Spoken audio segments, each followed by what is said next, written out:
Olá, alunos! Bem-vindo à nossa primeira videoaula de História, referente ao LD Volume 2, Tema 6, a Independência dos Estados Unidos. Fiquem atentos para os pontos importantes, como a gente fazia em sala de aula. Anote nas laterais do LD as suas impressões de cada questão e as dúvidas depois vocês podem entrar comigo e tirar essas dúvidas no Google Classroom, que a gente vai estar inaugurando a partir da nossa próxima semana. Então se preparem, porque História Fantástica vai começar a abordar com mais ênfase nesta videoaula, que são as diferenças políticas, sociais e econômicas entre as colônias do Sul e entre as colônias do Norte, os aspectos que levaram a Inglaterra a alterar a sua política em relação às suas colônias, como as ideias iluministas influenciaram nesse processo e a Declaração de Independência, sua assinatura, suas características e seus desdobramentos. Então fiquem atentos, não se esqueçam de anotar os pontos importantes e vamos lá! Bom pessoal, essa história começa ainda no século XVII com a chegada dos peregrinos, que chegaram em vários navios, mas o mais marcante deles é o Mayflower, que chegou em 1620 com os colonos descidos ali na região de Plymouth, Massachusetts. Tá? Essa história foi muito complexa, mas são essas chegadas, essas diferentes levas de peregrinos que vieram em busca ou de uma vida melhor ou fugindo de perseguições religiosas ocorridas no seu país de origem, a Inglaterra. Mas esse povoamento ao longo somente do litoral atlântico da América do Norte deu origem a 13 colônias ao longo da costa. E essas 13 colônias tiveram diferenças marcantes entre si, ficando as do norte de povoamento e as do sul de exploração. Bom pessoal, as 13 colônias então, com suas diferenças marcantes, seja pelo clima, seja pelas atividades econômicas, ficaram assim definidas. Mais ao norte, numa região mais fria, que vieram mais peregrinos fugindo de perseguições religiosas, deu origem rapidamente a pequenas cidades com um comércio sustentável, com sua produção voltada para o mercado interno. Eles praticavam a policultura, ajudavam-se uns aos outros e se dedicavam exclusivamente ao comércio. Já as colônias do sul, por ser uma região mais quente, plantaram fumo, algodão, principalmente utilizando aí a mão de obra escrava, e o resultado dessa produção, dessa atividade produtiva, ia tudo para a metrópole. Essas diferenças deram origem a um comércio que a gente vai ver daqui a pouquinho, chamado comércio triangular, já que durante esse período a Inglaterra, envolvida numa série de problemas internos, ela não estava se preocupando muito em controlar as atividades produtivas das colônias. Isso deu origem ao que nós chamamos de negligência salutar, ou seja, um certo desleixo da metrópole em relação às suas colônias, que permitiu aos colonos se desenvolver e se dedicar ao comércio mais livremente e sem tanto controle por parte da metrópole. Fez com que eles desenvolvessem um comércio que envolvesse 3 continentes, a América, a Europa e a África, transportando diversos tipos de produtos, como a gente vai ver nos mapinhas que eu vou mostrar para vocês aqui agora.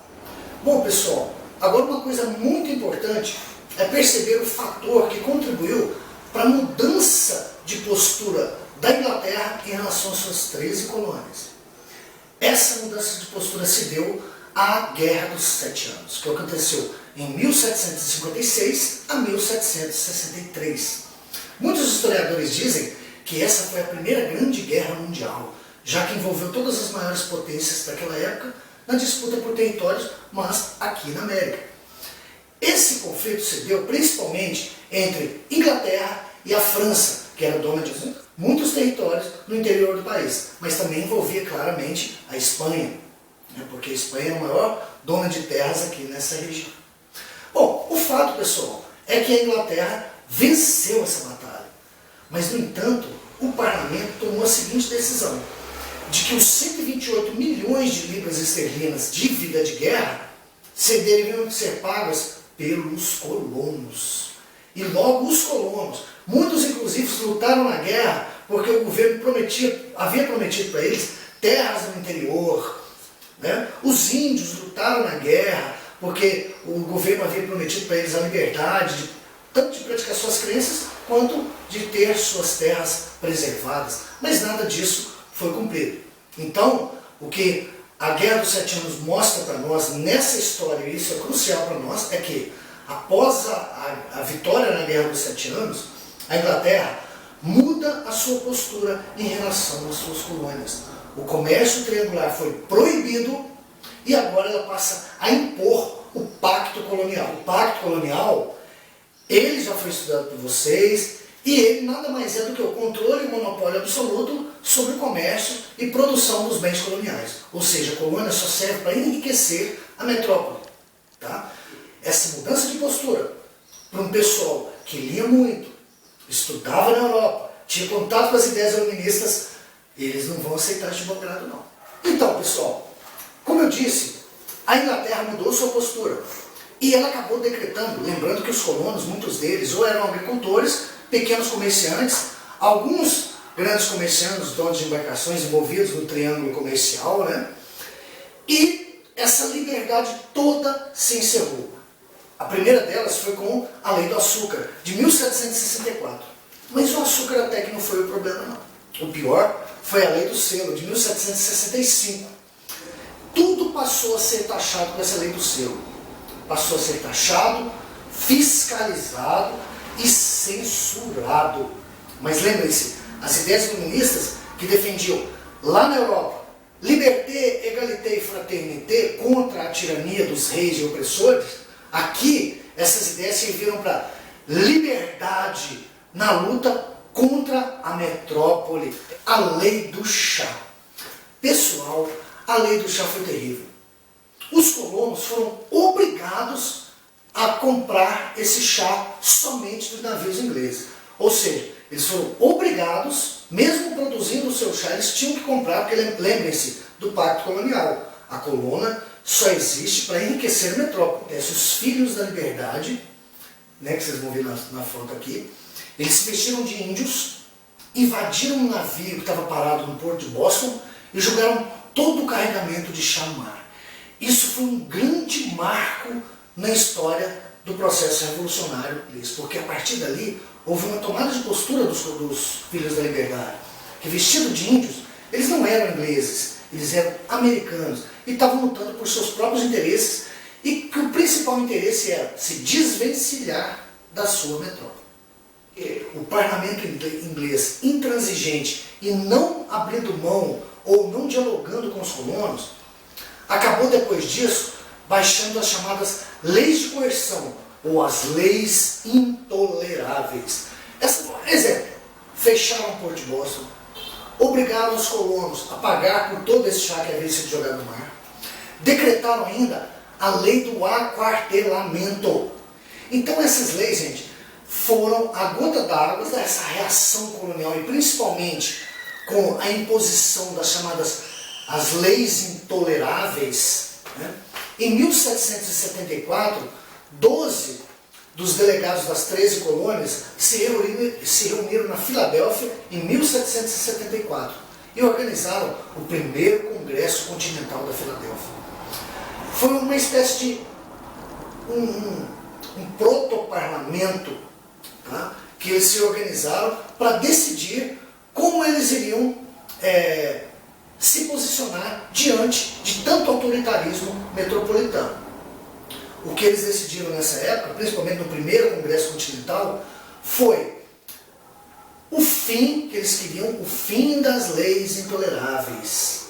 Tá? O curioso, né, desse primeiro Congresso Continental é que o governo não acatou.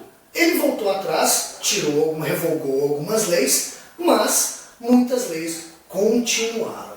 Bom, pessoal, devido à intransigência da metrópole em dialogar com os colonos, eles organizaram o segundo Congresso Continental da Filadélfia em 10 de maio de 1775.